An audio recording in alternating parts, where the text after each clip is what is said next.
नमस्कार दोस्तों, नमः शिवाय जीवन ज्योति चैनल में आप सभी का हार्दिक स्वागत करती हूं। दोस्तों, वट सावित्री व्रत के विषय में संपूर्ण जानकारी का वीडियो चैनल पे उपलब्ध है। हर तरह की जानकारी आपको मिल जाएगी, जरूर चेकआउट कीजिएगा।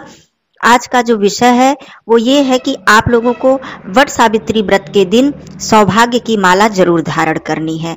इसे कैसे धारण करना है, इसका क्या महत्व है, कैसे बनाना है, कैसे पहनना है, सब कुछ आप लोग जानेंगे। साथ ही और कौन कौन सी जरूरी बातें हैं, जरूरी कार्य है जो आपको इस दिन जरूर करना है। दोस्तों, आप सभी लोग जानते हैं वट सावित्री व्रत सौभाग्य का व्रत है और हर माताएं बहनें अपने अखंड सौभाग्य के लिए इस व्रत को धारण करती हैं। बहुत ही उत्तम व्रत, बहुत ही सुंदर व्रत है। आप सभी लोगों को वट सावित्री व्रत की हार्दिक शुभकामनाएं। आप सभी माताओं बहनों का सुहाग सदा सर्वदा अखंड बना रहे। तो आइए सबसे पहले मैं बात करती हूँ कि आप लोगों को क्या क्या कर लेना है और सौभाग्य की जो माला है इसे जरूर धारण करना है इस व्रत के दिन।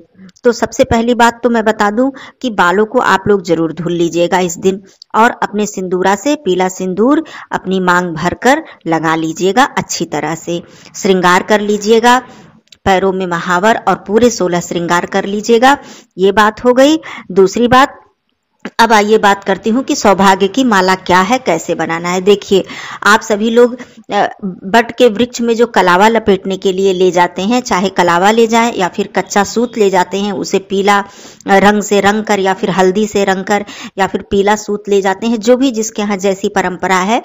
पहले समय में तो कच्चा सूत ही उसको हल्दी से रंग कर लपेटा जाता था, अब कलावा लपेटा जाता है। तो जो भी आप ले जाएं, लेकिन आपको माला जरूर धारण करनी है।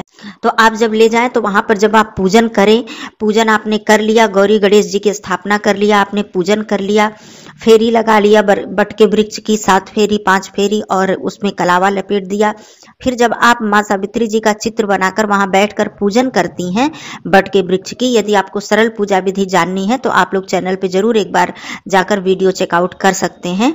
तो जब आप पूजन करती हैं तो माँ सावित्री जी को सुहाग की सामग्री, सिंदूर, बिंदी, उनको एक वस्त्र ओढ़ाती हैं, फिर भीगा हुआ चना अर्पित करती हैं। सब कुछ अर्पित करने के बाद तो जो आप कच्चा सूत या कलावा लेकर जाएं उसे थोड़ा ज़्यादा मात्रा में लेकर जाएं और उसको इतना लंबा, एक जैसे माला पहनी जाती है उतनी लंबाई में तोड़कर एक माला बना ले। बस लंबाई में धागा आपने तोड़ा और एक गांठ लगा दिया, माला बन गई। उसमें और कोई विशेष आपको कार्य नहीं करना है। तो इस तरह से आपको कितनी माला बनानी है, मान लीजिए वहां पर आप गई तो वहां पर कई महिलाएं हैं या फिर आपके घर की ही सदस्य, आपकी जैसे जेठानी, देवरानी, ननद या सासू माँ, या फिर आप मायके में हैं तो आपकी माँ है, भाभी हैं, बहन है। तो इस तरह से वहां पर जितनी भी महिलाएं हों, एक ही दो हों, कोई बात नहीं है, तो आप उसी हिसाब से अपने लिए भी वहां पर माला अर्पित कर दी जाती है माँ सावित्री जी के चरणों में, अर्थात वट वृक्ष की जड़ में अर्पित कर दी जाती है। पूजन करने के समय ही, जब आप पूजन कर रही हैं उसी समय अर्पित कर दी जाती है। उसके बाद पूजन अर्चन जब समाप्त कर लिया जाता है, सभी कुछ अर्पित करने के बाद, चढ़ाने के बाद, प्रणाम करने के बाद, जब हम लोग वहां से सब पूजन समाप्त करके आने लगते हैं तब उस माला को उठाकर आप स्वयं अपने गले में भी धारण करें और वहां पर जितनी भी स्त्रियां हैं, जितनी भी महिलाएं हैं, एक दूसरे को माला पहनाती हैं। जैसे आपने चढ़ाया तो आपने पहनाया और जो वहां पे माताएं बहनें हैं उन्होंने चढ़ाया तो उन्होंने आपको दिया, आपने पहना।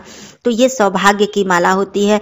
दोस्तों, हो सकता है मेरी कई बहनें इसके बारे में नहीं जानती हों, लेकिन ये बहुत ही ज़्यादा पुराने समय से, हमारी दादी के समय से ये चीज़ें चली आ रही हैं। बल्कि मैं बता दूं कि जब हम लोग छोटे छोटे थे तो हम लोग शौक से वहां पर वट वृक्ष का के जब पूजा होती थी, अर्थात वट सावित्री की, तो हम लोग अपने माँ और दादी के साथ जाया करते थे। तो वो माला हम लोगों को भी पहनाती थी, हम लोगों को बहुत शौक लगता था, तो माला हम लोगों को भी दादी और माँ सभी लोग पहना देती थी। तो ये माला तो बाद में जब हम लोग बड़े हुए तो इसका महत्व अब समझ में आता है। दादी बताती हैं कि बहुत ही महत्वपूर्ण चीज है और ये सौभाग्य की माला है। तो इस तरह से आप पहन ले। अब मैं बताती हूँ, मान लीजिए आप गले में नहीं पहनना चाहती हैं, कोई भी मेरी बहन है नहीं पहनना चाहती हैं, तो इसका दूसरा भी एक उपाय है कि इस जो धागा है इसको अपने आंचल के कोने में, मतलब जो आप साड़ी या दुपट्टा जो भी आपने पहना है उसके कोने में आप उसको बांध लीजिए। तो जो माताएं बहनें अपने गले में नहीं पहन सकती थी या फिर छोटा पड़ जाता था, गले में नहीं होता था, तो वो लेकर अपने आंचल में उसे बांध लेती थी। अब ये बात आती है कि इसको कब तक रखना है, तो गले में तो आप जब तक चाहें वैसे ये कहा जाता है कि उसको कुछ दिन तक 2-4 दिन तो आप जरूर पहने रखिए। और जो मान लीजिए आपने साड़ी में बांधा है तो आप जब साड़ी वो पहनकर आपने पूजा कर लिया तो उसके बाद जब आपने उसको साड़ी को निकाला तो पहली बात तो तुरंत धुलिएगा नहीं। कभी भी किसी भी पूजा में जो वस्त्र पहने जाते हैं उसको निकाल कर तुरंत धुला नहीं जाता है और तुरंत उतारा भी नहीं जाता है। आप उसे शाम तक जरूर पहने रखिएगा। या फिर मान लीजिए कि गर्मी का मौसम है, आपको दिक्कत हो रही है, बहुत देर तक नहीं, फिर भी 1 घंटे 2 घंटे जरूर पहन के रखिएगा। तुरंत ऐसा मत कीजिएगा कि पूजन समाप्त करने के बाद जैसे ही आपकी पूजा समाप्त हुई आपने साड़ी और वस्त्र उतार कर आपने चेंज कर लिया, दूसरा वस्त्र पहन लिया। ये शुभ नहीं होता है। कभी भी पूजन किया हुआ वस्त्र तुरंत नहीं उतारा जाता है। ये भी बात मैंने इसी समय मैंने सोचा इसको भी बता दे रही हूँ। तो जब माला की जो बात आती है तो जब आपने साड़ी उतारी तो उस माला को तुरंत उस धागे को मत खोलिएगा, वहां पर पड़े रहने दीजिएगा। जब मान लीजिए जब आप दोबारा उस साड़ी को इस्तेमाल करती हैं तब आप उस धागे को निकालकर कहीं पे सुरक्षित स्थान पर बांध दीजिए, या फिर जहां पर आप पूजा का फूल और पत्तियां पुष्प वगैरह डालती हैं गमले में या किसी पौधे की जड़ में, वहां पर भी आप उस माला को उस धागे को डाल सकती हैं, लेकिन तुरंत आपको नहीं निकालना है। तो ये सौभाग्य की माला है, चाहे आप गले में धारण करें या फिर आंचल में। तो ये दोनों ही तरीके से आप इसको ग्रहण जरूर कीजिएगा। जो भी वहां पे माताएं बहनें आपको दे रही हैं तो उसको बहुत ही श्रद्धा से प्रेम से आप ले लीजिएगा। और आप भी जो भी वहां पे महिलाएं, 1 ही 2 माताएं बहनें हैं, कोई भी हो, तो आप उस सौभाग्य की माला जरूर उन्हें दीजिएगा और स्वयं भी जरूर धारण कर लीजिएगा। ये बात हो गई। दूसरी बात, सबसे जरूरी बात मैं ये भी बता दूं कि इस दिन अपने पितृ का आशीर्वाद आप जरूर लीजिएगा। मान लीजिए जैसे आपकी मान लीजिए सासू माँ नहीं है या फिर आपकी दादी सास है, वो नहीं है इस दुनिया में, तो उनका ध्यान करके उनको प्रणाम जरूर कीजिएगा। संध्या के समय उनके निमित्त एक दीप दान जरूर कीजिएगा और उनके निमित्त दान भी कर दीजिएगा, क्योंकि पितरों की तिथि होती है अमावस्या तिथि। तो ये जरूर कर लीजिएगा और उनसे आशीर्वाद ले लीजिएगा। दूसरी चीज मैं ये भी बता दूं कि मान लीजिए आप अकेले भी रह रही हैं, कहीं बाहर रह रही हैं और गांव में आपके पूरे परिवार हैं, आपकी सास हैं, आपकी जेठानी है, बड़े बुजुर्ग हैं, तो दूर भी हैं, तो आप फोन के माध्यम से ही या वीडियो कॉल के माध्यम से ही उनसे आशीर्वाद जरूर लीजिएगा इस दिन। दोस्तों जानते हैं ये सौभाग्य का व्रत है, अखंड सौभाग्य का व्रत है और भगवान जी के आशीर्वाद के साथ साथ हमें हमारे बड़े बुजुर्गों का आशीर्वाद भी बहुत ही ज्यादा आवश्यक होता है। तो आप पूजन समाप्त करने के बाद आपके घर पे हैं आपके जो भी परिवार के सदस्य, तब तो आप पैर छूकर, पैर स्पर्श करके, चरण स्पर्श करके आप उनका आशीर्वाद लीजिए। उसके बाद ही आप जल वगैरह ग्रहण कीजिए और दूर हैं तब भी आप आशीर्वाद लीजिए।